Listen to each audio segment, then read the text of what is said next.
The NBA, It is DFS, Valentine's Day, Emac. yeah, live before lock, Valentine's Day edition, or as we like to say, a very special episode. You're looking at three of the most eligible bachelors in the DFS world after tonight. Oh, so did anybody take any crap from their wives? I did. The show must go on, though, Rinpack. You will learn this. The show must go on. So I just want to give a shout out to Super Draft as we're collecting everybody. They don't have contests for this one game bonanza that we're heading into, but they do have NHL contests already posted for tomorrow. They have PGA set up, and of course they've already got their NBA contests set up for next Thursday when the regular season comes back in full force. This will be a good one there. If you guys have not yet signed up to Super Draft, when you make your first deposit, if you use the promo code Osmo and put in $100, they will give you $20 in Super Cash, which is the site currency and is available for immediate use into any contest. So we've got, oops, sorry, I was getting a little feedback there. We've got a bunch of interesting stuff here. Plenty of time to talk about it. Tip-off will be at 9 o'clock tonight, but I am joined by Fast Eddie Fear. You guys know him quite well, and I am joined by a recent 100,000-aire yet again, Rinpack. Rinpack, you want to flex a little bit? You did a special. You did me a solid. Did a favor for me. We're on the Super Bowl day show with me for NBA, and then next week you won $100,000. What gives, buddy? I guess, I mean, on that trend, I should be doing guest appearance pods every week. And that rate, I'd be packing my bags and moving out of my college apartment right now. So I'm looking at a live Periscope right now with three of us talking. But looking good, by the way. A couple good-looking guys, and the caption says XFL DFS strategy week 2. So working as intended. Well, you know, we do have our YouTube link just tweeted out, so it's been posted. I'm scared to look. Yeah, it's one of these fun ones. For those of us, Periscope gets a little wonky, as does Twitch for whatever reason. So even though I've got it updated here in the old Restream Master area, it doesn't seem to like to change there automatically for us. So we'll see what I can do. That was probably my bad, but in any event, we've got a lot to talk about here. We have a couple promos I want to mention. One, if you have an NBA subscription here with Osmo, we are turning on the other sports for you. We're turning on PGA, we're turning on NASCAR, NHL, etc. for this week. If you have not signed up for Osmo, you can get all of that plus the Rising Stars projection, All-Star Game projection for $8. Pardon me, for 8 days for $15. Promo code BREAK. So there you go. You can get in on all the good stuff. First off, Eddie, do we have official starting lineups yet, or are we still speculating? Nope. Although we have some pretty strong evidence, and I think I have a pretty good theory for the other one, though I'd like to see what the younger, better me has to say about that in Rinpack. But we have seen some practice footage, certainly giving a strong indicator as who's going to be starting for the world team. I don't have really any strong confirmation for the USA team, but the world team appears to be Luka, Shea Gilgeous-Alexander, RJ Barrett, Rui Hachimura, and Brandon Clark. And that was what I had projected this morning when I took my best guess at it. And those were the 5 guys out there, first run in the weave. So feeling pretty good about that being the starters. The US is obviously, to the best of my knowledge, and I expect to get this either officially or through strong unofficial sources some way soon. But my best guess on that was going to be, I want to make sure I read this correctly. I have Trey, Ja Morant, Bridges, Triple J, and Zion right now. Now, Triple J can turn, I'm sorry, Miles Bridges can turn into hometown boy Kendrick Nunn. He could turn into Collin Sexton.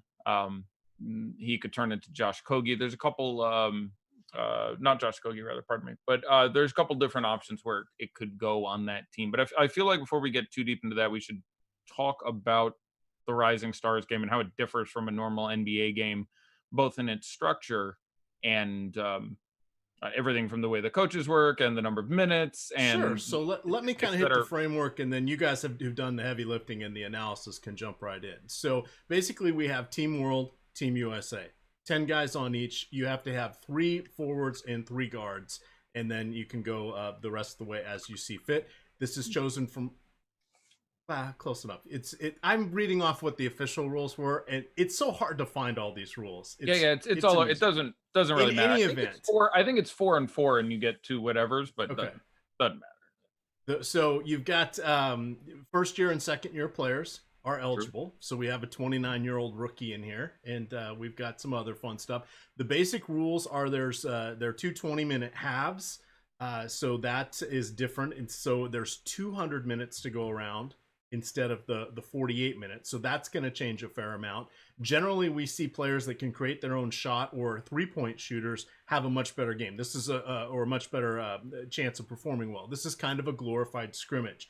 There really is no defense played, as evidenced by, I think, each of the last three years there have been a dozen or less fouls. While you will see steals, most of those are errant passes that went amok, and it was not somebody manning up and taking the ball away from anybody. So the game has sort of evolved. So if we look back to 2015, 5 years ago, you saw guys like Mason Plumlee and Rudy Gobert and Cody Zeller and Georgie Jang going against each other. They played a little bit more minutes. As we've gone through each of the last 3 successive years with Jahlil Okafor, Miles Turner, Marquise Chris, Joel Embiid, etc., they're playing less and less minutes. So basically, we're now down to more mobile centers. And with DeAndre Ayton out for injury, last year he played 22 minutes. That was the most we'd seen from a true big for quite some time.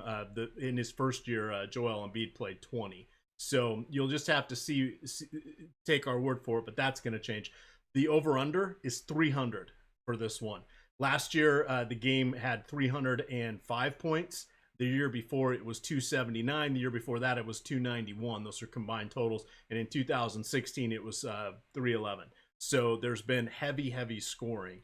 The only other things we want to talk about, a little bit of narrative street. Wendell Carter Jr. was on this team. He's out for injury. Our next hometown hero who is up is going to be Kendrick Nunn, actually born and raised in Chicago, played for Illinois for 3 years before he needed to, air quote, transfer. And he ended up with Oakland University there in Michigan. Starting guards and wings should see 21 to 23 minutes if we're looking at how things went in the past. Those players that are not great shooters, distributors, or very mobile, we'll see probably closer to the low to mid-teens.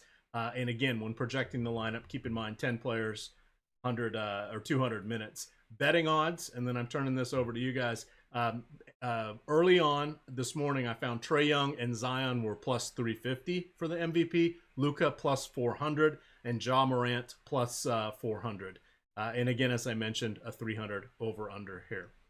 Eddie, did I miss anything you wanted us to hit on? There's still a little more about the statistical tendencies I want to get into specifically. I do think when we're looking at players in this game, their ability to hit 3-point shots and to some degree to create deflections or to be decent guys at steals are worth pointing out significantly. The percentage of shots that are 3-pointers in this game is a little higher than normal. The percentage of 3-pointers that are made is much higher. So willingness to shoot and volume ends up being a little more important actually than accuracy. And steals end up being not quite double, but significantly higher. Your average NBA game has each team getting, I think it's somewhere around 7.5 steals on average in a game. Might be 7, might be 8, but it's in that range. And all-star game teams tend to be 9, 12, 15, 16, 14. Like there are a lot of steals. As you mentioned, there's deflections, but everyone pretty much guards hands off. So you get more open 3-pointers. You get guys taking 3-pointers from 7 feet behind the line. You get a lot of weird alley-oop attempts that go strange, and you get a lot of guys playing passing lanes because everyone wants everyone to look good, and defensively you don't want to risk injury. Has something to do with it. So until the game, if it gets close, which doesn't happen frequently, it's pretty hands-off for a while. So you just get many steals and not many blocks. You also get well fewer than expected versus a normal game rebounds, because more shots go in. It's pretty simple. So that sort of situation really factors certain players. If you have a player who makes a lot of 2-pointers and is a really good rebound guy, they often struggle to be productive in this game. So that's not always the case. You sometimes get a game out of Ben Simmons had, a great game where he was, I think, 14 of 17 from the field, and just, no one contested him, obviously, because no one's contesting anyone in this game. So he just went in and took a big pile of layups, and that worked out for him. And you could certainly see that out of, Zion, for example. A lot of Zion's points come from, in the paint, and you can absolutely get there. You have to figure they're going to feature him to some degree. I do not dislike Zion, but I currently have him a little behind a few other guys I would rather have as captain and or MVP. But so guys who draw predominant amount of their scoring from, well, big activity, layups, rebounds, and blocks are traditionally disadvantaged. That's not always the case. Again, there's the Ben Simmons game. You go back many years, you had Andre Drummond had a 30 and 25 game. I think it was the MVP of the Rising Star game that year, if I remember, obviously some number of years ago. The coaches are weird. The coaches are the head assistants to the head coaches of the NBA All-Star game. The head coaches of the NBA All-Star game are the head coaches with the best record in each conference who were not the head coaches last year. So the Lakers have the best record in the West, which is why you get Frank Vogel. The Bucks have the best record in the East, but the Bucks had the best record in the East last year, so that falls down. It's called the Pat Riley rule, because Pat Riley was the head coach of the West squad like 9 times in 10 years or some crazy crap like that, because the Lakers were really good. So instead of getting Budenholzer, we get Nick Nurse, and so you get Phil Handy will coach the U.S. team. It's easy to get confused because he won the title last year with the Raptors before going to the Lakers. Before that, he was with the Cavs, and before that, he was with the Lakers again. But he's in there with the Lakers, and then the Raptors head assistant is Adrian Griffin, who will coach the World team. That was probably a wasted minute because I don't have anything useful to say based on who happened to be the assistant coaches. They're both good player development guys. Something I want to say that's important again about the game structure is that super cheap guys are going to be a little better here than they are in a vacuum. And you look at a lot of people publishing projections just based on the way things go during the year, and the sites have pricing sort of based on that. But the number of minutes that go to bench guys is proportionally much more significant than the number of minutes that go to starters. This is a big deal for these guys, and they want to give everyone a chance to play. It's sort of like Little League baseball. In your standard NBA game, using a generous distribution, you're going to see starters averaging, let's say, 31 minutes. You're going to see bench guys averaging, let's say, 15 or 16. Obviously, that leaves a few to scare because sometimes you have more than a 10-man rotation. But point being, the ratio of starter to bench minutes tends to be about 2-1. Here, it tends to be about 1.5-1, maybe even a little less than that. Your average starter in the Rising Stars game has tended to see 23 minutes, 24 minutes, as you alluded to. So the bench guys, because they're exactly 10, are seeing 16, 17 minutes. So even if we look at the outside, and I think it's a little closer than this, I think it's closer to 17 and 23 than 16 to 24. But let's assume it is 16 to 24. That's still only 1.5 times the minutes for starters versus bench guys. So this should just factor into however you mathematically analyze the slate. So there are guys who, if I thought they were only getting half the minutes of the starters, I might not be super interested in Nicolo Melli, who's got a more of a big skill set, hasn't been super usage guy. Nikhil Alexander Walker, I would have, some concerns there. But even if they only play 16 minutes, that's a significant proportion. So this is going to change based on site and the nuances as to how much those guys are priced versus starters. But the overall takeaway is even the bench guys. I mean, if you look at the last 5 years or 6 years since they've gone to the World and USA format, the number of guys who, other than for injury concerns, didn't play 15 minutes is like 3 in those 5 years across all teams. Like, you get 15 minutes. So that would put your worst ratio at 25 and 15. and that's still only, a not that's 1.6 whatever to 1. So the bench to starter minutes ratio is significant. That being said, the other side of that coin is the starters almost always do play more minutes. It is very rare to see someone start this game and not play 20 minutes and some change. Might be 20 and change, might be 22, might be 25. You get the weird Andrew Wiggins one year played almost 30 minutes. But most of the time, you get something like a 23, 24, 16, 17 split. So if we get news that a starter is a super cheap guy who is a starter, there is some appeal there for that guy. There are guys who are probably starting and kind of cheap that I still don't like Rui Hachimura. A lot of people like Hachimura tonight. He's not a terribly good 3-point shooter. He's a decent rebounder. He does not have a skill set that super appeals to this game. He's not a great steals guy. Not a great assist guy. So his skill set doesn't translate great here, and I expect him to be fairly popular. So I'm disinclined towards him at the moment. Again, it is a 1-game slate with 20 players, so there is really no one I would not have in a player pool. But those are all the things that are buzzing around my head in the moment, and I want to get some thoughts from Renpack because I went for quite a while there. Absolutely. We're turning this one over to you, Renpack, setting you up. One, I got to give a shout out to Alpha Hater who dropped a $100 super chat. Thank you very much. Very generous of you. We will use that to buy chocolate and woo our wives back at some point. Why don't you take mine and I'll take yeah, something like that. Rimpak, what do you got? Start us off here with the world team. Is there any other nuance that you noticed that you would like to mention that Eddie didn't cover? So I was, as Eddie said, me and Eddie both were tuning into the coach's press conference and whatnot, and I was trying to get any insight before I watched the practice videos and practice run. The coach was pretty certain on Luka's going to start. So, and the only concern for Luka is he's going to play in the All-Star game. He's coming off an ankle injury, but he looked fine on Wednesday. He put up almost a triple-double in just above 30 minutes. So he's healthy. I like him quite a bit in this type of game. It's going to be a free-flowing game. There's no one's going to really stop him in terms of that. But in the thing you guys both said, the amount of threes that get taken in this game is absurd. Last year there was 103 threes taken. Year before that 106, and 93 3 years ago.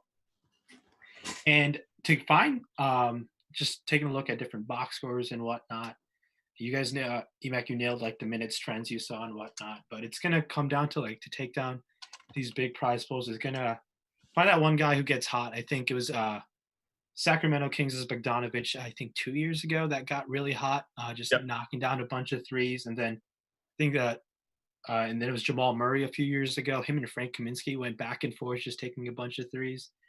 So it's going to try to find that player who's just going to get hot. And because you see in these all-star games, you see in these scrimmage games, you're going to feed the guy who's hot and kind of have a heat check moment over and over again. And Eddie kind of nailed it with the guy off the bench, and Melly, who's we've seen in the NBA game, just he can shoot. He's a big who can shoot.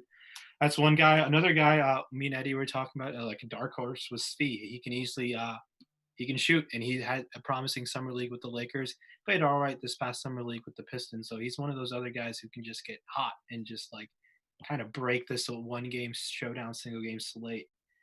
Out of the starters, the world side of things, the guy who I'm probably the most interested in is Shai Gilgeous-Alexander. He played all right last year. He's definitely taken his game to the next level with the Thunder this year.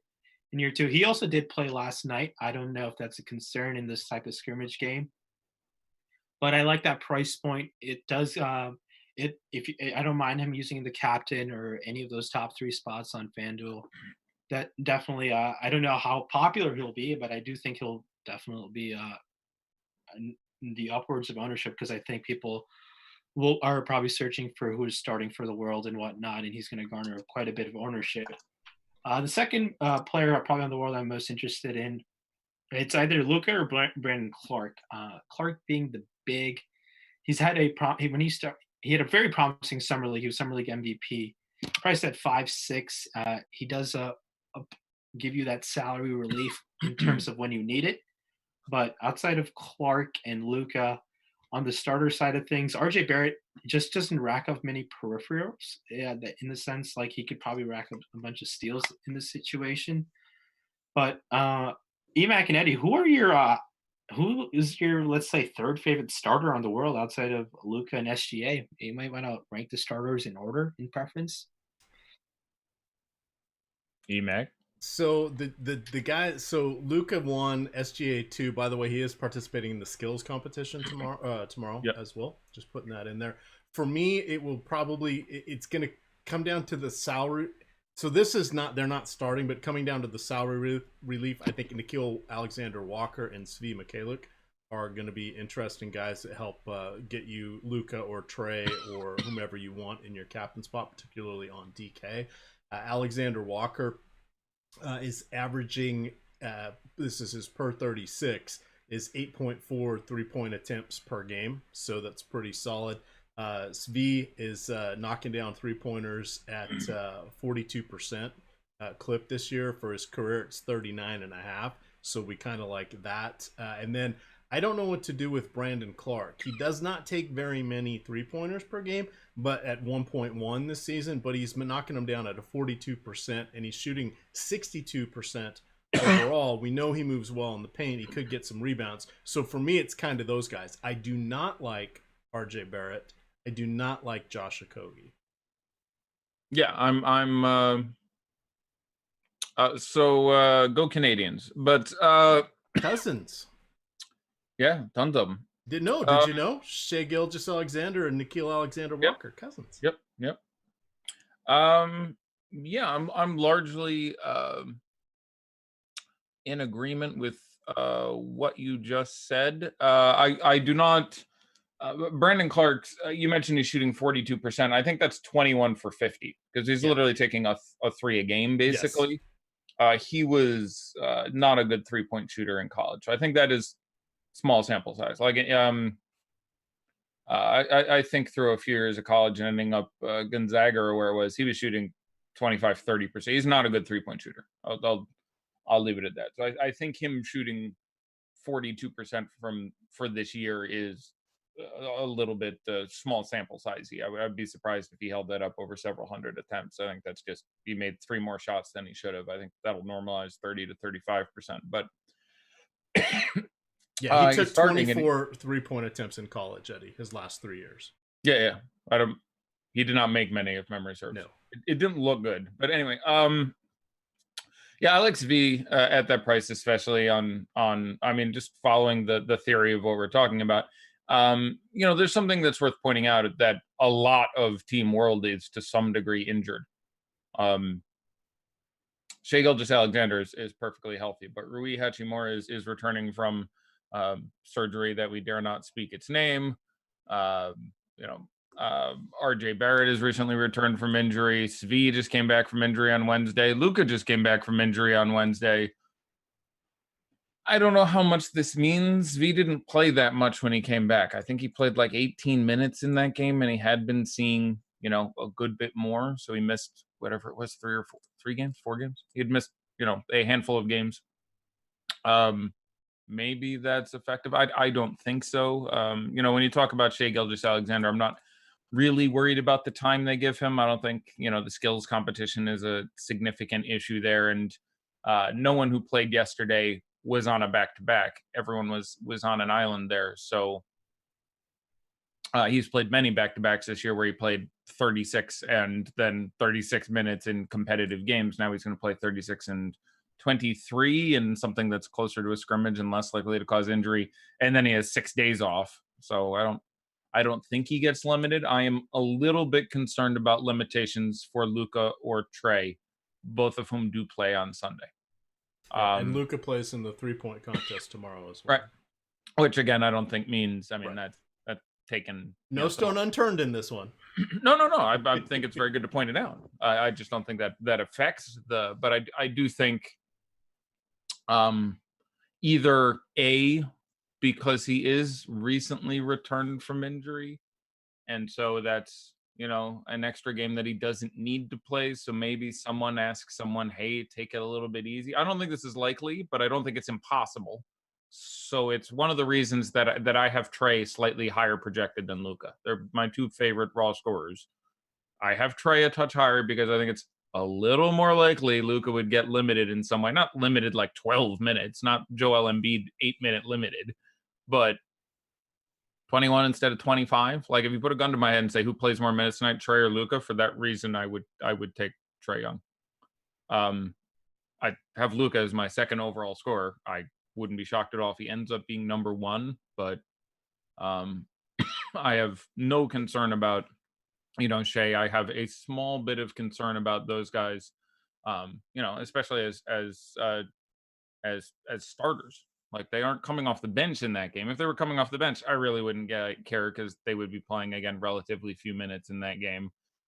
They're starting in that game, and I presume both in this one as well. So I'd say probably an 80% chance it's irrelevant, but I wouldn't be shocked if because of that, the coach goes, these other guys only get to play in this one game, so you only play 21 minutes. And I think it's also reasonable to say that it takes a little bit away from the ceiling. There was some chance Luka or Trey went out and played 28 minutes. That would be really surprising to me because of the fact they play on Sunday. So, however you project them, I do think it's right to nudge them down a hair because of that. But there's again going back to the earlier corollary about how some of the cheap value is extra good because just the ratio of minutes to starters is better. There's enough cheap value that you're just looking at raw points, and those are a couple of guys who should really rule the roost when they're out on the court regardless. So still a big fan of both those guys, but if you're trying to nuance your projections and come up with a good number for them, I do think that is something to take into account.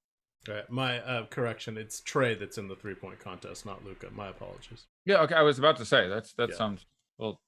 I think he did it last year, or he did the skills competition last year or something, and I got confused. No, Luka takes a lot of threes. Yeah. Doesn't make that many, but he'll get better. I think he's 33 or 34%, something like that. Another thing I want to talk about is just that also Team USA has a surplus of ball handling guards addition to Trey and Devonte Graham, Sexton, and Nunn. So that's like a thing where I could be a little like where they just like are sharing the ball a lot more often. Like, okay, you shoot, in terms of like, there's not going to be a clear ball handler on the USA side of things. After Trey, I think I would rank them Devonte, Nunn, Sexton in that order in preference in terms of raw points. It's just like me. I have Nunn ahead of Devonte. Okay. Are you buying into the Chicago? I bought 100 tickets for my family narrative? Yes. Okay. I don't think it means he's going to start. I don't think it means he's going to be amazing, but I do think it translates to minutes, and minutes matter to me. The Rising Stars minutes allocation and starter allocation tends to be pretty much a popularity contest. Well, we've seen it year after year after year where it wouldn't surprise me if the single statistic that most closely related to minutes and starting in the Rising Stars game was jersey sales. Wouldn't shock me in the least. We've seen it year after year after year where worse players from larger markets get starts and get more minutes. It is not a meritocracy. It hasn't been for a long time now. Shout out to Trey Lyles. He only played 12 minutes when he was a exactly. It was some of the guys. I mean, it is really has to do with how much swag you have. So, and some of these guys have a fairly heavy pimp hand. So I do for that reason, and narratives matter, and hometown has tended to matter. So I have Nunn third behind the two starters and ahead of Graham, who I have ahead of Collin Sexton. I guess this is the time, if there is ever an appropriate one, to discuss a series of messages I had a minute ago. Sexton is the one to watch tonight in the Rising Stars. He will put up numbers like he did in the Under-19 Olympics and steals the show. That's just a dart throw, but I've got a pretty good feeling about it. I've been talking to his older brother, Jordan, today, and it's sounding like he is going to show out tonight. I'm going to use him. I coached his older brother in college and know the family pretty well, so I'm passing off this information given to me. So there is some unsolicited, unverified, third-party statements to me that Collin Sexton's older brother thinks he is going to put his thing down. I'm sharing that 94% for entertainment value, but also 6% because Collin Sexton, can dominate the ball. But I do think Rimpak's point is supremely well taken. That those 5 guys have to split the ball on that team, and there is a much greater density of ball handling on Team World, which has fewer guys who can, adequately bring up the ball. So here's a question for you while we're on the Collin Sexton topic. Please. Collin Sexton's 7.6 on DK. RJ Barrett's at 7.4 on DK. Head to head, and these are both, I think, won't be that owned plays, but head to head, who do you prefer? I would prefer RJ Barrett. I expect him to start, so I have to praise him for like 23 minutes. I have to have Collin Sexton for like 16. And while I do prefer Collin Sexton, RJ Barrett is, we've, especially in the DFS community, we have the pitchforks and torches out for RJ Barrett. Like, that team has been whatever, and he's been hurt, and he's been crap. I just would project Barrett for higher, and this seems like a format he could get his stuff done. Not having any defense will probably help him, and I imagine, like many of these guys, I mean, you can play the narrative game for a while here. You have Nikhil Alexander-Walker could want to get out there and show why he should be getting time in this game, and Collin Sexton could want. I mean, like this can go on for quite some time, but yeah, I would rather play RJ Barrett between those two players purely as a function of minutes. I again have Sexton at the bottom of the pecking barrel, despite what his older brother told a guy who talked to me. So I have to. I would have to go with just the minutes. Even minutes, I will prefer Collin Sexton to RJ Barrett, and that's saying something because Collin Sexton that does not do a lot but score. But this is a fine place to be when all you do is score. So even minutes, I would take Sexton. I have to project like 7 more minutes for RJ Barrett, so I will take RJ Barrett. I think a good transition right here is just to go into Team USA's front court, where it's a lot in terms of talent outside of Zion and Triple J. I don't have much interest in the rest of Bridges, PJ Washington, or Eric Pascal. I do like Triple J and Zion. Triple J has an upside, especially on FanDuel. If he doesn't have to worry about getting a number of fouls here. He can keep his hands to himself in this type of game. And he can rack up some stocks, and he can shoot the 3. I think a lot of people aren't talking about him in terms of just like he's just not a star name yet. He's on a very talented Memphis team. And in terms of Triple J and Zion, do you think in how many, I guess, times out of 10 do you think Triple J outscores Zion in this type of game? 3. I'm almost certain 3 is the correct answer there. I don't think it might be 4. It's not 2. Like, I can't pick Zion to outscore Jaren Jackson Jr. I expect them both to start. I can't take Zion to outscore him 4 out of 5 times. So I'm almost certain 3 is the great answer to that question if you have to round to the nearest 1 out of 10. And how much times in ownership do you think Zion will be owned compared to Triple J? Yeah, 4. I mean, yeah, it's I have to imagine Zion is going to be. Do we have ownership projections? We don't. It was too hard since we didn't know who was starting. It would just. Yeah, I don't know, and I completely agree. By the way, the Twitter sphere on having no information is just exploding. This is great. I don't know how many watchers we have right now, but I am scanning as quick as I can, and we'll pass over anything that I find. Yeah, shout out to the 640 people watching. Give us a few thumbs up here, because this is our Valentine's Day hurrah for you. But I like Jaren Jackson Jr. quite a bit. Again, I have placeholder lineups on FanDuel and DraftKings, and I have one Jaren Jackson Jr., and I have 0 Zion Williamsons. That's a bit of a bold stand, but I think he may very possibly be the highest owned player here. He's not a brilliant 3-point shooter. Again, there are fewer rebounds. Not a guy who picks up a lot of dimes. He absolutely could go crazy in Ben Simmons this ship, but I'm going to look at others. I would rather play Clark for less. I would rather play Jaren Jackson Jr. for less. The thing that blew my mind about Clark is he's taking 6.8 3-pointers a game. Clark? Yeah, I'm sorry, Jaren Jackson Jr. Yeah, he's that's yes, and he's not great at them, but he's not. I think Jaren Jackson Jr. is somewhere around like he shoots well. Like he is making.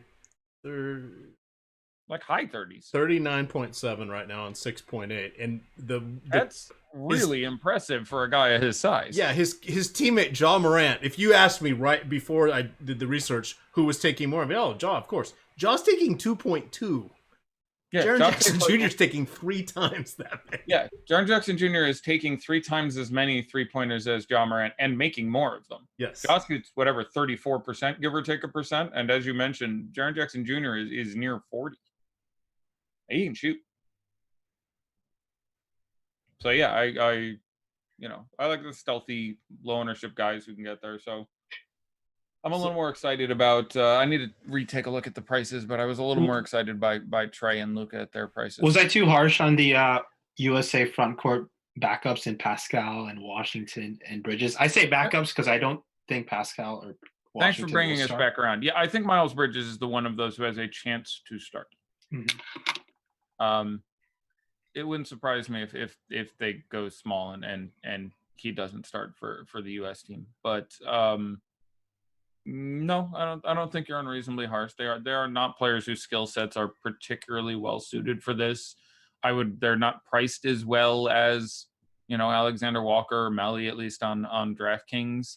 So there's certainly an argument to be made that they'll be low enough owned that on a 1-game slate they deserve some attention. Because again, as I said, the bench guys should still play 16 or 17 minutes, I think, is the right projection for those random guys. But that is a team that is going to go small a lot. So one of those guys is probably the fewest minutes on that team.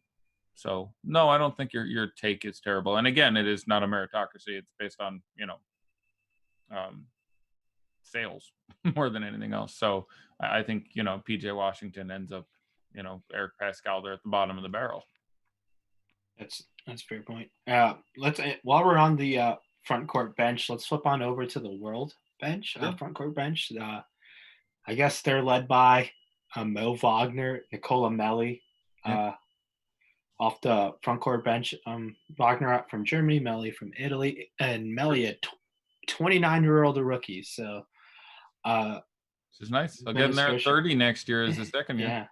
Debuted at 16 in the Italian league, for what it's worth. He's like a 10-year veteran or something. Came up as like a 13 or 14-year-old, sat on the bench, dressed, but did not play. Wow. That's amazing.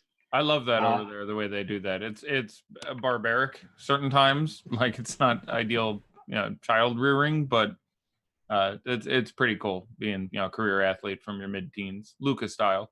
Like, Luka's 20. He's freaking 20. Sorry. Like, he's a decade younger than Melli. So those guys are in pack. I've got them set at 5% in my cruncher. I'm playing 50 lineups. So I don't. All the front court guys is kind of where I'm going with that, with the exception of Zion. And him, I've got at 20 or 25. I keep bouncing that around. That's my field players. I don't have Zion for very much in the captain, though, because I'm trying to go for that fade there. I'd be also Wagner is another guy who's coming off a recent injury as well. So that's why I think I prefer Melli to Wagner if you were to put them up in a I do also because their prices. Wagner is an extra $1,200 or something, $1,000. He's more. In their prices, I can pull this up. Wagner is 4K on DK, and Melli's 3K. And while on FanDuel, there is a difference of they're the same price on FanDuel. Same price. What it's right. Clark is the one who's only $7,000 on FanDuel. Is that right? No, it's V. V is Sv is 7. Yeah. Okay. Yeah. A lot of Grizzlies in this game. A lot of Grizzlies and Pelicans. Yeah. And I do feel like a lot of good players were left out of this game. We could have a long talk about the various people, from my boy Michael Porter didn't even get named to this. Granted, he's hurt now, but he didn't play much. But Matisse Thybulle and Jackson Hayes and there were several guys I thought should have made it over Alexander Walker. Tyler Hero was originally named. I think there are guys who deserve that spot more than him. Like, we could have a long conversation about the snubs. I'm trying to think of some other ones. There's Kevin Huerter in his second year. Yeah. Duncan Robinson in his second year. Dante DiVincenzo didn't make it. That was very surprising to me on a team that's doing that well. Landry Shamet is in his second year. So there were a number of guys who I think really had a decent claim at a spot and didn't get one. But And I think just to wrap up the world bench, I mean, we have Svi, Kogi, and Nickeil Alexander-Walker in the guard position. yeah, And I think I put Kogi last. I mean, out of those three, as Svi and Na are just kind of at a toss-up for me. Svi is one of those guys who can definitely shoot and get hot. So, and especially on DK where you get that 3-point bonus, that could make a difference for you. yeah. Josh Okogie is a dreadful shooter this year. Now, Yeah. again, these are uncontested. He only plays well when he's guarding Harden. That's hey, let me tell you, you can make a living if you can do that at any degree of like. But Josh Okogie is shooting in the 20s from. I mean, he's shooting. I don't know if one of you has it handy, but Josh Okogie, both last year and this year, he is a bad shooter, just a bad shooter. So, yeah, he's probably averages the most steals per 36 of anyone in this game. Wouldn't surprise me. He's probably close to like 2 steals per 36. He's a really good steals guy. He's a little short of that, Chris Dunn, whatever tier, but he's a really good steals guy. But that's it. And again, a lot of the steals are distributed more at random than normal. Your average game has, I don't know, we'll say it's somewhere around 7 or 8 per team. 6 of those are based on defensive, acumen, and 1 or 2 of them are, the ball happened to bounce to me and I picked it up. In this game, each team averages 12 or 13, I imagine, if I researched it over the years since they went to this format. And like, it's still 6 of them are defensive acumen, and then 6 or 7 are, this guy tried a 360 windmill through his legs, dunk, and it bounced to me. So that's So I see some people in chat talking about stocks and blocks. So last year, 5 blocks in the entire game. The year before, 5. The year before that, 3. Steals, a little bit different. As we said, not really guarding, but it was 27, 27, and 17 each of the last 3 seasons. So 27, 27, and 17 total steals in the game. Steals in each game, yeah. Yeah, and I would think your average NBA game, which again is also 20% longer, has I'm almost certain that number is 14 to 15 to 16, depending on the year or something. So 27 is a significant increase when you hit that, but 27, 27, 20, right? So steals are well more prevalent, but the blocks are rare. So again, guys who are really good at blocks are disadvantaged if that's all they do. Now, I think we've covered like pretty much every player like individually. I think something that would help our viewers is talking about roster construction and how they can get unique, especially for those who are building one lineup. Now, I was going to ask both of you guys this: how cute is fading Luka, Zion, and Trae Young if you're building one lineup? You're going to be, I think, very, very unique in that build. But is it I mean, there's still other players that you can play, but is that getting too cute in this type of situation? Well, those are my 3 highest scoring players. Are those your 3 highest scoring players? Yes. Emac, would you roughly? I have Luka and Trae 1 and 2. I don't know what to do with Zion. I have Trae and Luka 1 and 2. I think I have Zion like a point over Moran for third. I have SGA over Moran right now. You have SGA over Moran. I don't mind that. We know he's starting now, which is critical. One healthy guy who can handle the ball on his team, fewer ball handlers. So I don't think that's nuts. So I if I redid it again, I only did projections 3 hours ago. I have not redone projections. That wouldn't surprise me. But he would be in that same range. I would have him well behind Luka and Trae, who I have way up top. And again, I have Trae ahead of Luka by a couple, based purely on minutes. Well, there are a few different ways to get different. Off the top of my head, I think we should talk about leaving money on the table. I think we should talk about number of players on team construction, as in 3 and 3 or 3 and 2 being the defaults, and whether or not diverging from that is worth the greater uniqueness of your lineup relative to how much more common it's going to be. And then, as you alluded to, just construction in issuing the super popular players, because I would have to imagine something to the order of 99% of lineups will have Trae or Luka or Zion in them. Yeah, I agree with you there. So, and like an easy way to leave money on the table, you build a lineup with Zion on captain, and you have, let's say, SGA in your utility. You can just swap them, and for the instance where SGA outscores Zion, I think you're going to separate yourself from the field. Sure. I think one thing I used to do all the time back in my day, kids, was I would build what I considered to be the best lineup. You talked about it before the show that you thought many people would run this lineup with Zion captain and dot dot dot dot dot dot. This is what they're going to build that lineup and then do something completely illogical.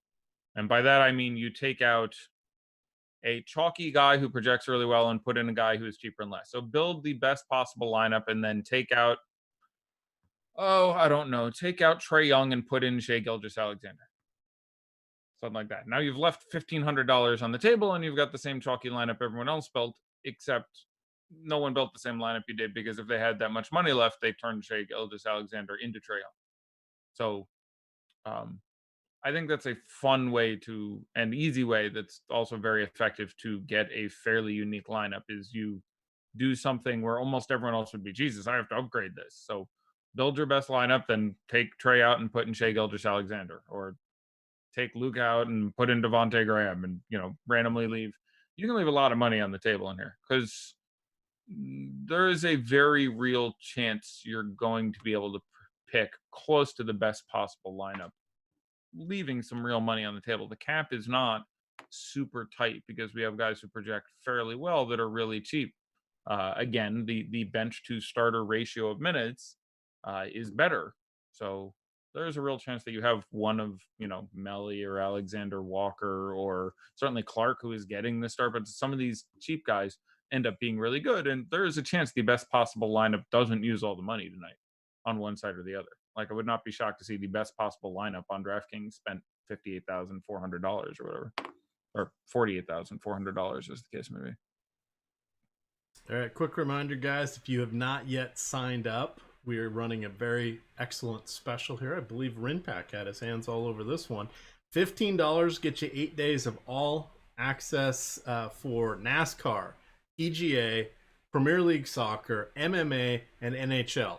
So you get those main 5 sports there through the break, plus you get the Rising Stars and All-Star Game projections. That'll help you out there. Use the promo code BREAK, and you get that 8-day subscription for $15. Yeah, just to speak on that break promo, I mean, Jake Hardy does a phenomenal job with the hockey stuff, and there was a lot of praise with Alex and his XFL projections. If you guys want to also take a look at our XFL package, and we're having a deal for that. And Daytona's this week, and so they're a massive prize pools to take advantage and take your shot with some NASCAR lineups. So. And for those of you a little bored, I've joined Jake on the NHL show. That's on the YouTube channel. We spent the first 15 minutes talking strategy and how to survive as an NBA DFS gamer coming over and playing a little NHL in this 5-day vacation here. So there we are. Do you have, I'm assuming you've got your Twitter feed up for Shams and Woj and anybody else who might post the starting lineup? I am fully in scan mode. Did Stephen A just get a technical foul? Oh, for the celebrity game? Yeah. I forgot about the celebrity game. Yeah. I'm kind of perturbed. I got to do this crap instead. I know. Is Bieber in it this year? Has Bieber ever been in it? I know Quavo was in it, and Quavo was in it. He was really good. Quavo could shoot. Yeah. Quavo got. I saw Darius Miles and Quentin Richardson based off their they had like a podcast together. I think they're both in this game. So. When I get famous, I'm going to be the random 55-year-old guy who goes out and dazzles people with his old man skills. It's going to be me. All right, so a few people that are joining us late asking, are we worried about Luka's minutes? Are we worried about Trae's? Even if we look at Rui Hachimura as the example, I was mentioning to people who said he had a minutes limit. He has played more minutes in his last 5 NBA games than he will tonight. So I wouldn't worry about that. For these other guys, we're looking between 22 and 24 minutes. There's always a concern. We've seen Luka has said he plans on playing and playing well and having a great all-star weekend. He missed, I think it was 7 games with his turned ankle. Trae, of course, he's a little bit dinged up, got the wear and tear, but he's kind of having a nice featured weekend as well. Both those guys played last year in this game. Trey came off the bench in 24 minutes. Basically, it was like second or third best scorer there for his team, and he played the third most minutes. So, I mean, these guys are the popular guys. They're the ones that are going to get it done, in my opinion. So I would feel that way there. But it's funny because I'll turn around and say the same thing about Zion. Little worried about it. Just I don't think we'll see the Boogie Cousins treatment, but I can see him maybe playing 18 to 20 minutes and just getting major accolades. But if he's camped out in the paint, what rebound isn't he going to get? It would be the other way to look at it. If anybody's going to get a double-double in this game, it's going to be him. Yes. You don't get many of those. No, they're very few and far between. You might get more assist double-doubles than... like I remember De'Aaron Fox had 16 Yeah, he had 16, I think was the most I remember. Yeah, he had 16 assists in a game in which he took, I want to say, 3 shots. There's been a couple interesting ones, but very rarely does anyone get 10 rebounds. Again, not that long ago, Andre Drummond got 25 rebounds in a Rising Stars game, so there are exceptions.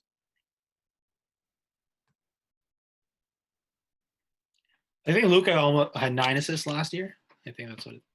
He had a good number. I thought I haven't off the top of my head, but let's take a look. I see 9. Yeah, 13, 9, 5, and 2 steals in 24 minutes. Yeah. So, let's take some questions, I guess, Emac. If people want to add us, we got 20 odd minutes to go. I'm gonna get a drink because I choked myself horrifically on something. So I'll be back in 20 seconds, and then I'm going back in the news tank. That sounds good. Let's see how. Here's a fun one. Luka going against Trey. This is the best part, is because those guys are intertwined forever with that trade deal. Who is Svi? Actually, Rinpack, this is a good one to mention. Svi Mikhailiuk, he rains down the threes. He's shooting over 40% at this point. If you're looking for some kind of sneaky guys. We mentioned Jaren Jackson Jr. has a big, way higher of a 3-point rate than any of us would imagine. We've got Alexander. I forget now. I'm blanking on his name. But talk about Svi. Talk about Jaren Jackson. Yeah, and Svi's one of those guys. I mean, I think his nickname is the Ukrainian Assassin, if I'm not mistaken. So he's definitely he is Ukrainian. Mikhailiuk is a Ukrainian name. Yeah, so I think it goes by the Ukrainian Assassin. He had a very promising summer league. I think I mentioned that earlier in the show. I like him. He's especially on DraftKings where you get that half-point extra bonus for hitting threes. I think he might take 10 threes before he takes a 2-point shot tonight. He's just one of those guys who likes hanging out around the 3-point line. No one's playing defense until like the last 3 minutes of this game. I like Svi. I think Nickeil Alexander-Walker is going to be more popular than him. I think he's a phenomenal pivot off of Nickeil Alexander-Walker. Eddie, do you agree with me on that? Yeah, I agree with you top to bottom there. Yeah, he takes twice as many threes or maybe a little bit more than he does twos. I mean, he really hangs out there, and that will work perfectly here. He's got a couple guys on his team who can, really distribute the ball to him. So, I would like him a little bit more there, and he's a better shooter than Alexander Walker. And, I think I have Alexander Walker for a minute or two more. But, I would agree with you top to bottom there on what you just said. And Emac was asked about Jaren Jackson Jr. as well. Yeah, Jaren Jackson Jr. is obviously a guy who can pick up an upside. I don't think he'll be owned that much compared to in that price range, because he's, I believe, 8.2 on DraftKings, and I think he's 12.5 on FanDuel. Yep. And people, I think, will opt to pay up for Moran and play Moran on FanDuel. I think they're both the same price. I don't see a reason why Jaren Jackson Jr. in this type of game can outscore Moran fairly easily. All right, we had a question coming in from Premium Chat here. They wanted to know your Johnny Sachs, curious about your thoughts for Brendan or for Clark. I think the reason why I liked Clark was I think there was a Twitter video circulating saying that he's the projected and predicted starter at that price range. He is he's a very good. He played really well in the summer league. No defense in this matchup. He can at that price. I think he could pay it off very, very easily. That's my take on Clark. Eddie, do you agree with what Clark did? Yeah, that's exactly my take. Again, I'm not overly optimistic, and the FanDuel price isn't terribly intriguing to me. Where he's 10 flat, I think that you can generally do better with, and I'm completely pulling out of my butt that I do think his ownership will be somewhat significant due to the fact that he is in as a starter. So it's a play I like on DraftKings, where I think he's 56 to run in a utility spot. Again, that team doesn't have as many quality bigs, and just as a minutes play, that sort of makes sense for me. On FanDuel, where you can get Zvi at 6, and I think Zvi at 7. I think Alexander Walker is 6. Going the full 10 on him with, again, a guy who doesn't have the skills that really excel in this game. I don't mind leaving some money on the table. Obviously, he's fine, but I'd rather pay up a couple grand more and get to Jaren Jackson Jr., for example. He played last year, by the way. We have a few guys in this game who played last year. Jaren Jackson Jr. played, Luka played, Trey played. I feel like I'm missing at least one. You are missing Kogi. Kogi. So Doncic, Gilgeous Alexander, and Kogi played for the World last year, and then for I don't think Jaren Jackson played last year. Jaren Jackson Jr. played 15-32 off the bench. Third on the team with 6 rebounds. Pretty sure he did. He had 10 and 6. Yeah, I think that was it. 10 and 6. Maybe. You didn't read my article. Last year. I am sad. I'll go one step further. DeAndre Ayton would have played both years. There you go. Yes. I'm going that extra step. I'll take the injured guys. Right. Why is he not showing up in the Basketball Reference stat sheet? They occasionally refer to him as Jaren Jackson and not Jaren Jackson Jr. That's my best out for you. Yeah, he is in there as Jaren Jackson for Memphis. 10 points, 6 boards, no assists, 1 steal. 10 and 6, yeah. Okay, I guess I cut this. Oh, he is in there. Yeah, he played 15 minutes. I'm sorry. So for those guys, I just wondering, I just dropped my link to the free article in chat. I've put in anybody that was a notable 3-point shooter. I put in their percentages this year, number they're taking. A few of the bench guys I put in there per 36, and a couple of them I mentioned some college numbers, whether it was a trend or if it was pretend. Yep. Emax, since you're playing 50 lineups, full disclosure, I'm just playing one on each site. Who do you think's breaking the slate? This showdown slate. Well, they asked in chat. They turned in just to hear me say Svi in my special way. So it's Svi, as in the 3 little pigs, Geico pigs. I'm going Svi all the way home, Eddie. What is going on right now? I made Spags lose it on a show by doing that one time. So Svi all the way home it is. I think he's decent. I think a lot of people, I read a couple other articles out there saying that Walker Alexander was going to be sneaky with his per 36. The problem is when everybody says somebody's sneaky in the DFS echo chamber, that doesn't always happen. I don't think the casual is going to go for Mikhailiuk at this point. Yeah, and there's he was also brilliant in the summer league. He was one of the guys who would have taken a run at. They actually came in the middle with Silva in the he wasn't there at the beginning, so he missed the first 2 games I think it was. But he also looked really good. But it's just another situation where he will be great if he decides to go out there and capture all that usage. Otherwise, I don't know if that necessarily happens here. This is probably a better collection of players than, like, when we talk about the per 36 for these guys, keep in mind the per 36 for Trae Young and Luka Doncic and those guys are against starters entirely, and usually the best defender on the opposing team. Alexander Walker is the 4th option on the bench unit, so he is not running into quite as much flack. So it's just an issue where it's not very apples to apples. I think he's very good. Again, he's very young, but I do think those numbers are a little bit misrepresentative of his true talent level at this time. But he's good. He's fine. And he's obviously incredibly cheap. I think it's a very good play on DraftKings at his price. But I do think comparing his per 36 numbers to Trae Young's per 36 numbers, they're both taken from different samples, neither of which really apply in this situation. Yeah, and I don't think anyone was trying to do it that way. I think they were just saying, hey, here's a bench guy, here's what he can do. when he's getting more than 8 to 12 minutes. I'm but I agree with your take as well. We're no stone unturned, as we mentioned earlier. So leave some money on the table. Don't have to be a massive amount, but all the research I've seen on the subject indicates that even on larger slates, leaving some money on the table is worth it in the long run. Almost every day that you play. People have a very normal human tendency to spend as much of their money as they can.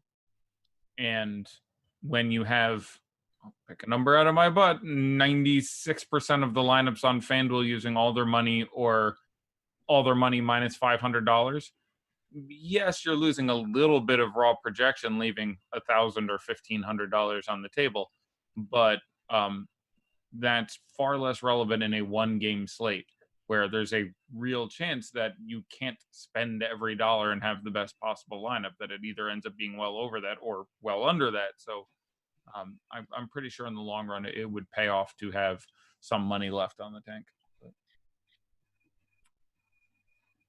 How do you feel about Kendrick Nunn as the captain? As the captain?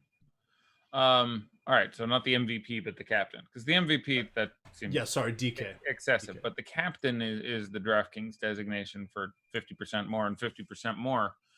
I think that's fine. I'm trying to think of anyone I really don't like as captain. Again, because that's proportional, it would be a very similar ranking to how I feel about him as a player, which is to say, I don't know how swollen his ownership will get from just the narrative and people talking about it.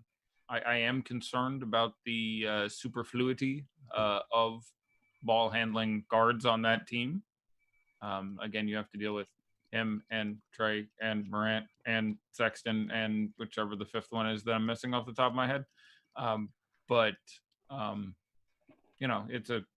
It's a one-game slate with exactly 20 guys in the player pool. So it's going to be really weird to come up with a guy where I'm like, yeah, that's a terrible captain.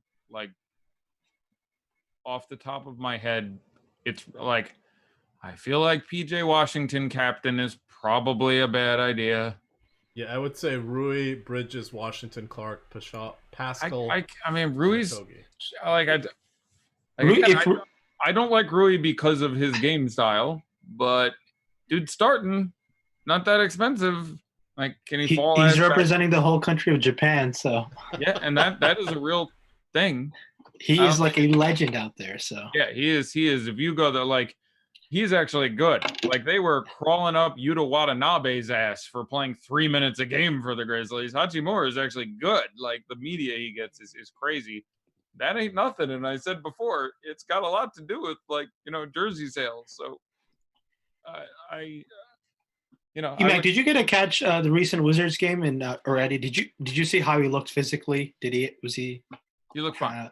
I saw no real issue. His shot looked fine. His lift looked fine. I did not actually see his testicles, so I don't know how they are.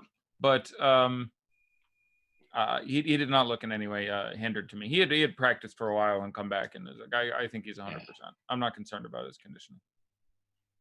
Yeah, I wouldn't be worried about it either. Just based on I didn't see the games, but based on the number of minutes he's played consistently, I wouldn't have a problem with it. Yeah, I mean, it's really worth pointing out when we talk about worried about minutes here and worried about minutes there. A lot of the energy you spend on the court is on defense. Yep. And they are going to be taking it easy, and the minutes are going to be lesser, and the shifts are not as long. So there is a real difference between playing. Hachimura plays 33, 34 minutes of full NBA speed game in shifts that average 7 or 8 minutes. Here you're talking about playing 23 minutes and only going half-ass on the defensive end in 5 or 6 minute shifts. So really is going to take something really weird for me to be like, we had that Joel Embiid year. We've had a couple times someone was clearly injured, but more likely than not, they're going to be pretty close to irrelevant. All right. I don't think I would captain Mo Wagner. Yeah, so I'm like, literally, if I built 150 lineups, I think I would have like 16 guys represented as captain at some point. Yes. MVP is a little different, where it's just pick the highest dude. I have a feeling that list would be like 5 for me, but captain I think would be like 16. Yeah, I think those who are building 150, I think a good way to do it is, like you said, have 15 different or 10 different MVPs and build 15 for each MVP or something. Yeah. So Big Boy and 20 Rick, we don't know who the starters are. They have not been announced. The three of us came up with 4 consensus for each of the sides, but we each differed on the 5th one in. So when we're saying we think he's going to start, we're pretty sure that person is going to start. Generally, the 3, 4 of the 5 guys that played last year are probably going to start. That beat Luka and Trey, etc. But then when you try to get down to positions and who's doing what, that 5th guy's kind of hard. Plus, we don't know for sure. We have some practice footage that makes it. When I did what I thought the starting lineups would be this morning, one of them was exactly the first 5 guys on the practice floor for the world team, and that was Doncic, SGA, Barrett, Hachimura, and Clark. And that's what I thought they would start anyway. So I'd give probably like 4-1 that's the world starting team. The American team, again, we've gone back and forth a little bit, and as Emac said, there's a little more trying to figure there. I still think they start Miles Bridges, who's also got some seniority there. So I think that they run Trey, Morant, Bridges, Triple J, and Zion. And I feel pretty good about. I feel almost certain about Trey, Triple J, and Zion. I'd be pretty surprised if those 3 guys don't start. Pretty sure Ja is going to get that 2nd spot, though. Again, maybe none gets it. Maybe like something weird can happen there. And then Bridges at the 3 is the one I'm least confident about. That's sort of a throw up my hands thing.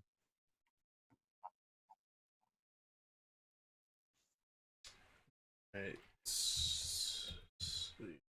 So if you guys are gonna say stuff, source it, or you're gonna get banned. Or timeout anyway. Your next one will be a ban. What? No. I'm not gonna say it because people aren't paying attention. They were saying somebody was out. Nobody's been ruled out. No. Let's do, I think, some like similar price point either ors. Here's sorry, Grandpack. Let's do that next. But for you specifically, we had one over on FanDuel. Clark, or I think it was Clark or Graham. I'm trying to avoid that USA. I'm sorry, Barrett or Clark on FanDuel. So RJ Barrett in this game, I don't mind him. He's going to start, and I don't think he is also coming off an injury in some sort. But RJ Barrett at 9.5, yeah, he's cheap on that FanDuel price point, so I don't mind him. I actually like him. He's $1,500 cheaper than Hachimura. He's less expensive than Clark. Yeah, I think if you can use that $500 to upgrade somewhere else, I think you can. I don't mind going down to Barrett. I agree, and I'd rather leave it on the table almost at this point. Oh yeah, for sure. Another comment, I think, either or it might be Shai Gilgeous-Alexander versus Triple J straight up. It's a question for both of you. I have them very close. They are $200 separated on DraftKings. Shai's at $8,400, Triple J's at $82. While on FanDuel, they're $500 separated, I believe. With $1,000 separated, with SGA being $1,000 more. Yep.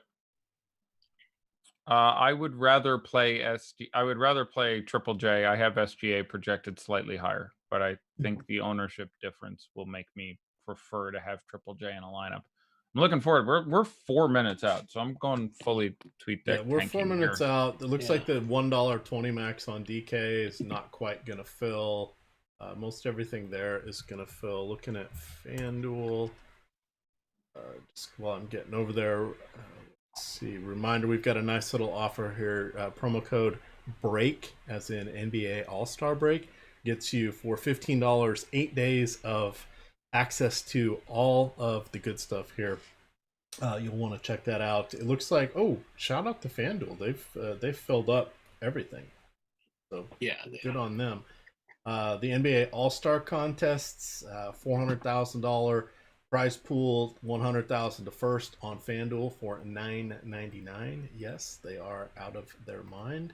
DK, the marquee contest, is $500,000 because got to be bigger than FanDuel. It's a $15 contest, $100K to first. Yikes. We should probably do a show for that, guys. What do you say we run it back? Sunday? Sunday. I'm in. We'll sell you the whole do it. seat. You're only going to need the edge. I love that line. Rinpack, Josh Kogi or Nicola Melli? Anyone but a Kogi. I'll take Nicola Melli. All right. Triple J or Graham? Triple J for me. I'm gonna pick Triple J again, just because I think Graham has to be in that second tier, maybe third tier. Like if they give Nunn a little extra run for being hometown guy, then you have Sexton and Graham really fighting for the last few minutes of the 5 guys ball handling for that team. So come on, people, give me some news. If anyone is watching the TNT stream, that could be beneficial. So maybe they announce that like I'll a load minute it on before. one of my other monitors. Yeah. So that's I remember last year we had no idea what it was, and they just played the game. So I've got it. Yeah, one of the years that they put it out on Twitter. So I figured they were going to commercials do right that now. again, but it doesn't look that way. They're in commercials right now. Probably take them up to the hour, and they haven't announced it there because I've got a text feed of it coming in. But in case they show a graphic, I've got it going on one of my monitors now. All right, we are 2 minutes away from lock here. Can you fade both Luka and Trey? Sure. Yes.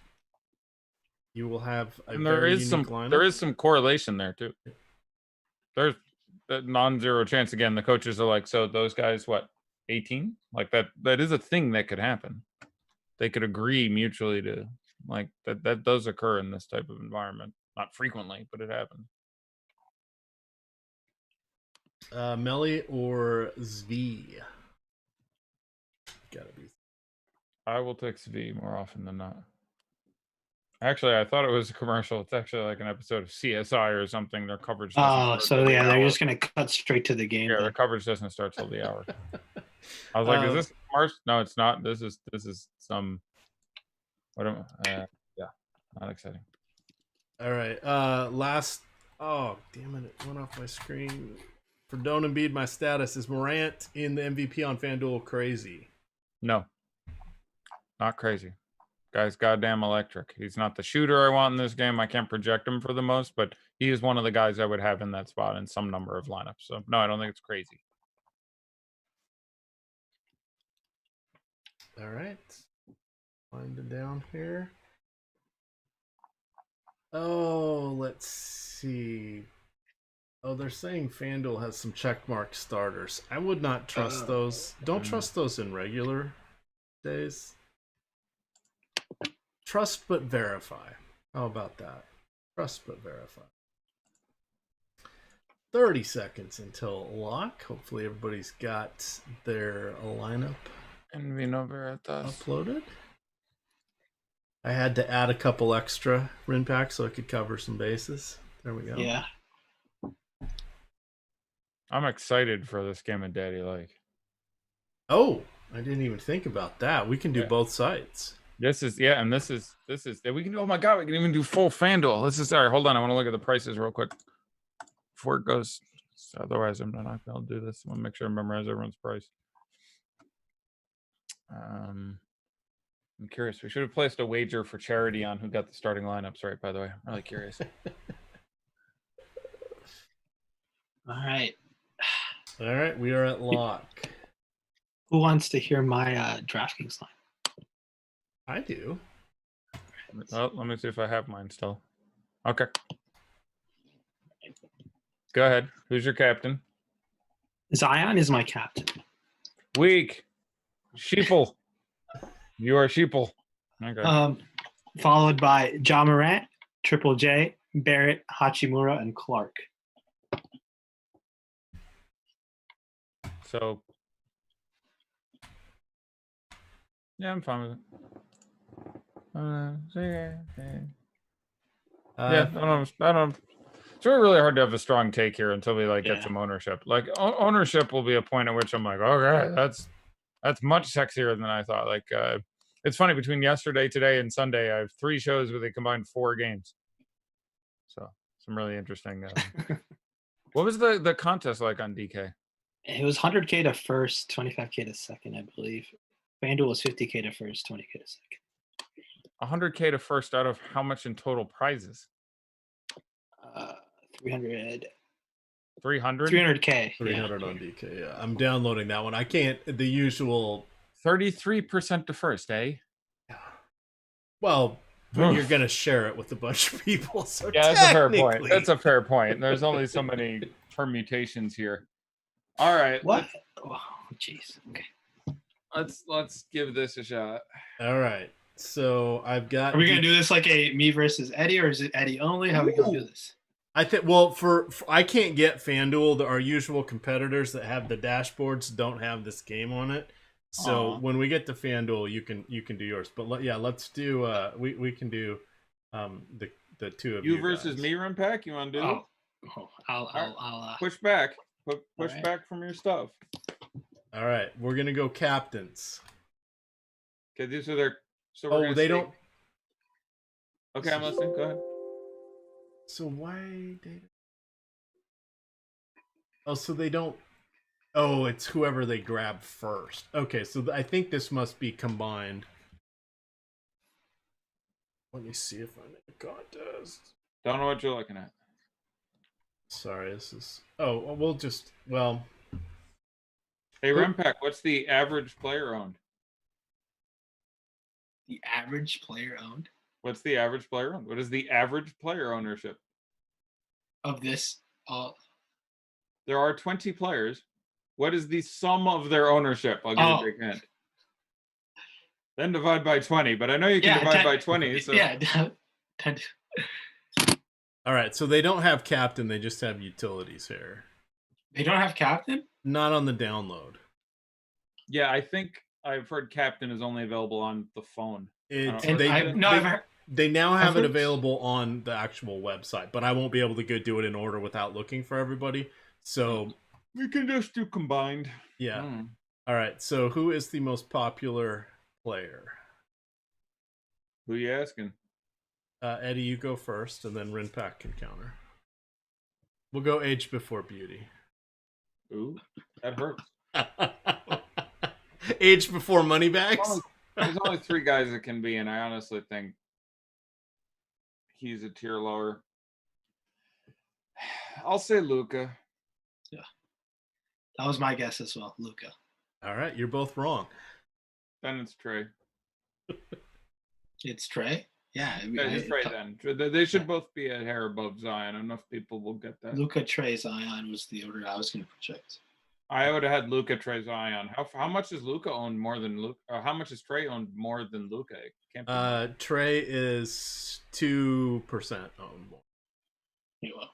70 to 68 or something. Something like that. What is? Do you have their captain ownerships by chance? I don't, but I'll get them in a second. I don't have them all at once, so I have to look for lineups that have them. Yeah, I'm very ambivalent. I slightly preferred Trey, slightly more owned. All right, what do you think Zion is owned percentage wise in the field? He's got to be it. And so this is field. This isn't combined. It's just field. Wait, I don't understand what you're asking me. It's combined, right? Because all the. I don't think so. What numbers did we have? Well, for example, let's use Luca. I look on the screen of an actual lineup, and he's 21.6%, and then the next number is 72.6. That 72.6 is what I see in the Excel file. So 21.6 has to be captain. No, it is. That is captain. It's tagged as captain. 72 is the combination. Oh, so, is it combination? I didn't know if it was just flex or if it was full combination. I guess full combination makes more sense. Yeah, I mean, if it was flex, then his combined ownership would be 93, 98%, and it's not on DraftKings. It won't be that high. Okay, FanDuel, it'll be close to that high. DraftKings, that can't be right. So I'm assuming it's the sum. Yeah, and not the field. But anyway, so the question is, what does the spreadsheet say for Zion? Was that the question? Yes. 64. Yeah, I was going to say it's like 67 or 68%. 62. 62. I got you. You owe me $100,000, and I know you got it. All right. Now, who's next is a real interesting question. I'm battling. Okay. I think Rimpak goes next. Gets to say who's next. I'm looking at my sheet. I'm gonna say Ja Morant.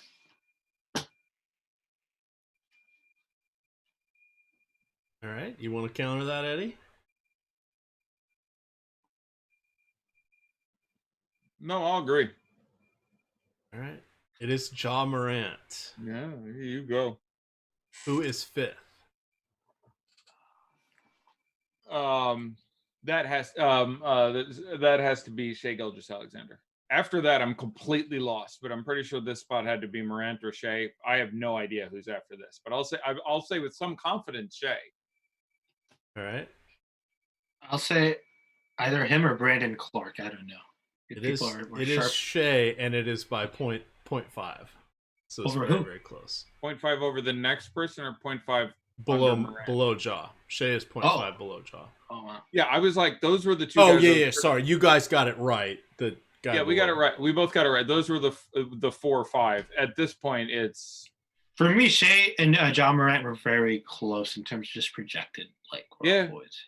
And they were owned within 1%, so that makes sense. At this point, you could have none. You could have Alexander Walker. You could have Clark. You could have Graham. You could have I feel like I have no idea here. So you pick first, Rinpack, and then I'll guess someone. But I'm gonna go with people. Giving credit to the field, Brandon Clark. I'll say Alexander Walker. It is Nikhil? Oh wow! It is Devonte Graham. Oh, interesting. Now this is where we're just splitting here. So Graham is in a tier by himself at 35. Clark is next at 29. Alexander Walker at 25.6. Oh, okay. Surprise guy.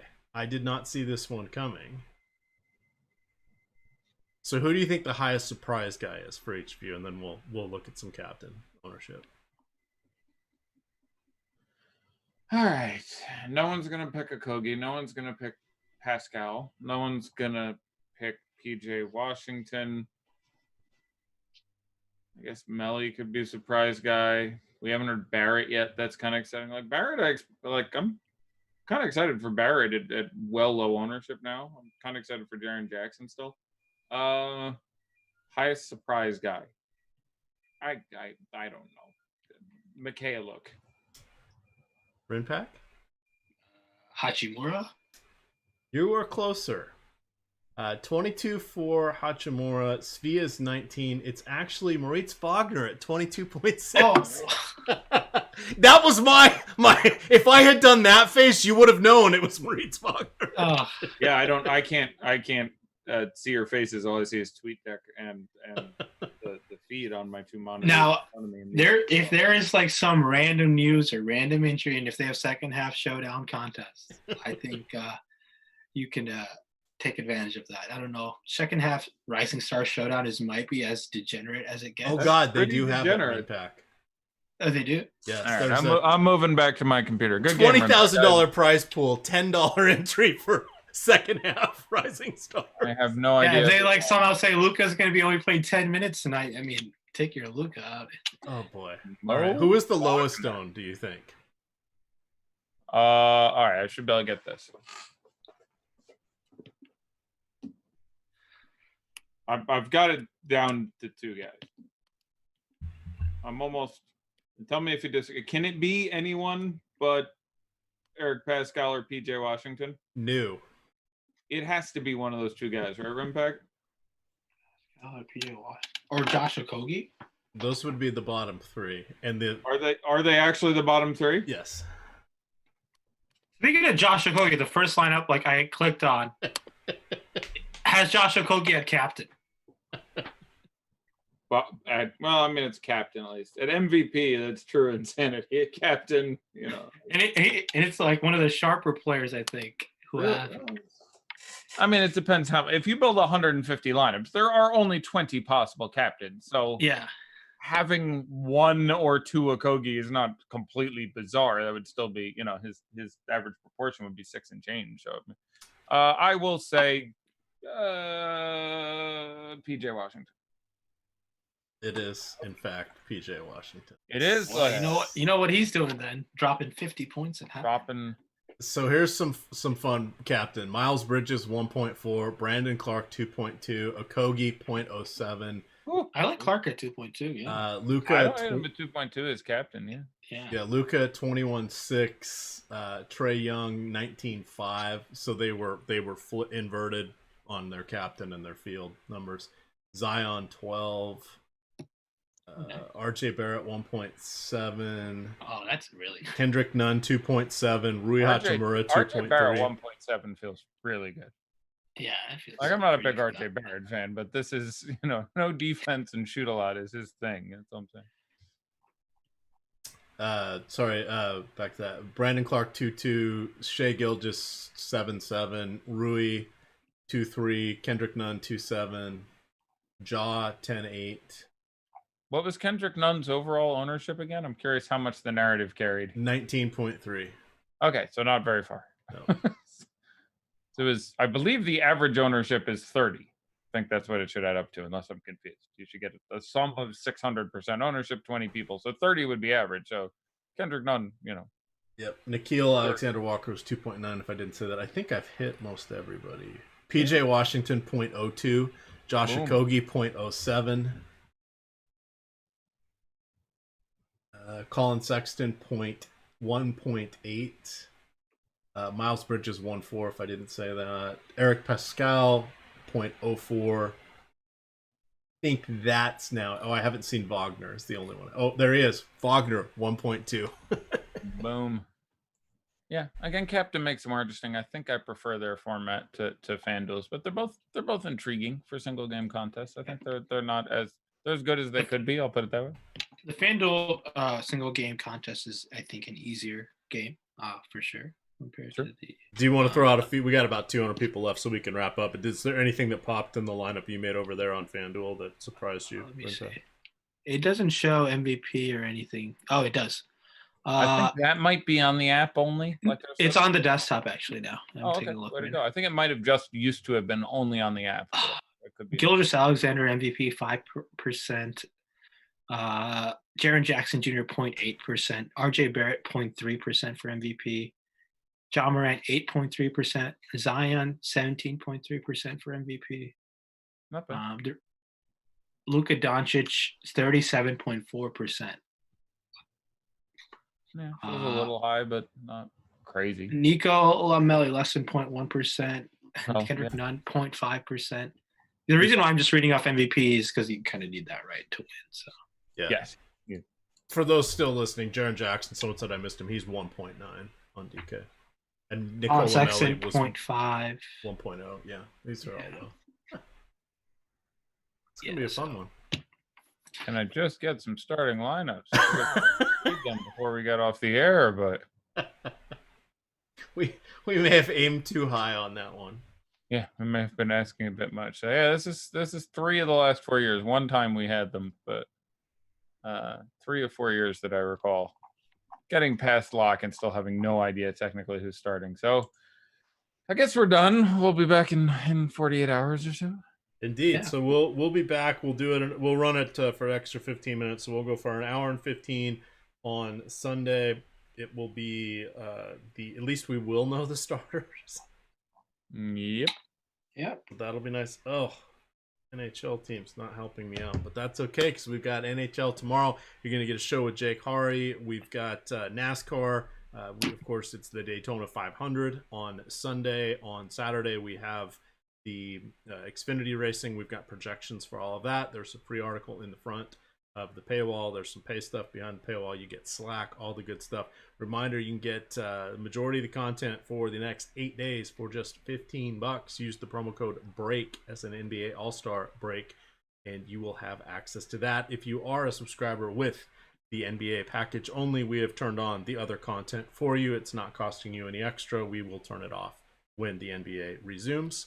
With that, you can follow Rinpack at Rinpack on Twitter, Eddie is at Fast Eddie Fair, and I am at EMAC DFS.